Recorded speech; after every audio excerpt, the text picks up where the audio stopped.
Police കസ്റ്റഡിയിൽ കൊല്ലപ്പെട്ട നക്സലൈറ്റ് വർഗീസിന്റെ ജീവിതത്തെ ആസ്പദമാക്കി മധുപാൽ സംവിധാനം ചെയ്ത തലപ്പാവിലെ രംഗമാണിത്.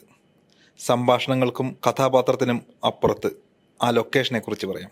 ഇന്ത്യൻ സിനിമയിൽ അടയാളപ്പെടുത്തപ്പെട്ട ആലപ്പുഴയിലെ മുപ്പാലം, വിനോദസഞ്ചാരികളുടെ ഇഷ്ടപ്രദേശമായിരുന്ന മുപ്പാലം മലയാളം, ഹിന്ദി, തമിഴ്, തെലുങ്ക്, കന്നഡ തുടങ്ങിയ വിവിധ ഇന്ത്യൻ ഭാഷകളിൽ 100-ലധികം ചിത്രങ്ങൾക്ക് പശ്ചാത്തലമായിട്ടുണ്ട്. അതിലൊന്നു മാത്രമാണ് തലപ്പാവ്.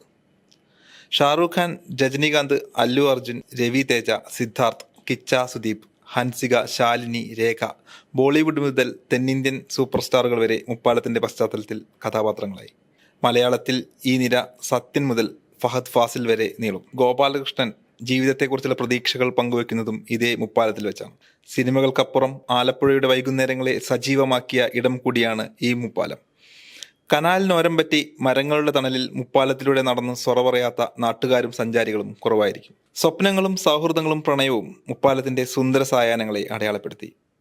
പുതിയ രൂപത്തിലും ഭാവത്തിലും നാടിന് സമർപ്പിക്കപ്പെട്ടാൽ ന്യൂജൻ തലമുറയുടെ ആലപ്പുഴയിലെ പുതിയ ഹാങ് ഔട്ട് സ്പോട്ടായിരിക്കും പഴയ മുപ്പാലം എന്ന പുതിയ നാൽപ്പാലം.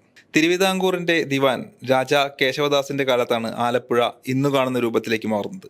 ആലപ്പുഴയെ 2 പ്രധാന കനാലുകളും അവയെ ബന്ധിപ്പിക്കുന്ന റോഡുകളും കൂട്ടിയിണക്കിയാണ് രൂപകൽപ്പന ചെയ്തിരിക്കുന്നത്.